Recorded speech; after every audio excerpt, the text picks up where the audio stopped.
In this experiment, we will test the effect of pH on the growth of E. coli, Staphylococcus, and Bacillus.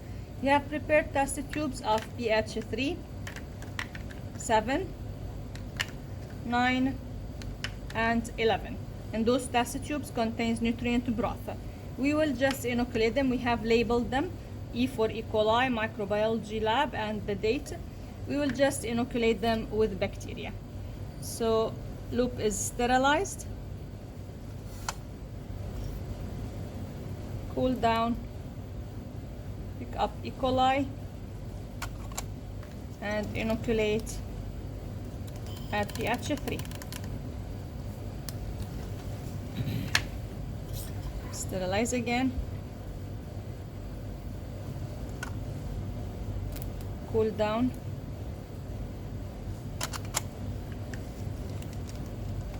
And inoculate, and just want to show you how, in pH 7. Just like this, and there will be enough amount of bacteria to survive if the bacteria tolerate that pH. We will continue doing the same procedure for all the pHs, inoculating with E. coli. Now when we take those test tubes, we incubate them all at 37 degrees Celsius. Notice then that when we test for the effect of one factor, we choose one factor at a time. So the media is the same. The media here is a controlled variable, nutrient broth for all the bacteria. It's just the pH of this nutrient broth is adjusted differently.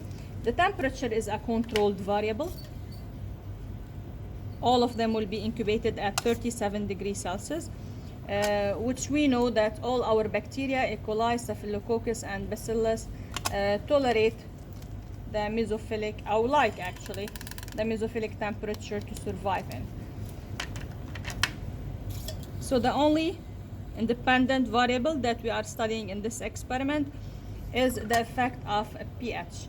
We have a very acidic pH, the pH 3, and then a neutral pH, pH 7, and then two alkaline pHs, pH 9 and pH 11. We will learn which of our bacteria can tolerate acidic media, and that makes a difference when we talk about bacteria that cause food spoilage, especially fruits and vegetables spoilage.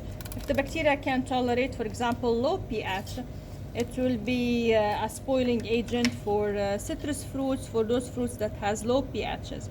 If it cannot, means this bacteria cannot spoil fruits that has low pH. So Staphylococcus at pH 11. Sterilize the loop nicely. And we are left with Bacillus. Bacillus are spore former bacteria. They are expected to survive different conditions. Even if the bacteria itself does not survive, if you retake from the culture that looks dead, for example, if Bacillus does not tolerate the 60 degrees Celsius, it will not grow on the petri dish. Yet if you put this petri dish again at the appropriate temperature, we will notice bacterial growth again, because while the bacteria is dying, it will form spores that will give us back the bacteria when the conditions are good again. Staphylococcus is a bacteria that survives on our skin, which is sort of a harsh condition. It has high salinity, low pHs in so many areas, which means that this bacteria also is expected to be surviving on different conditions. So Bacillus, pH 9.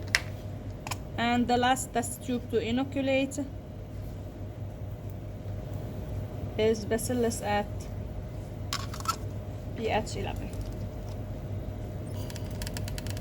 Loop will be sterilized and all test tubes will be taken to 37. Results will be recorded for you later, inshallah.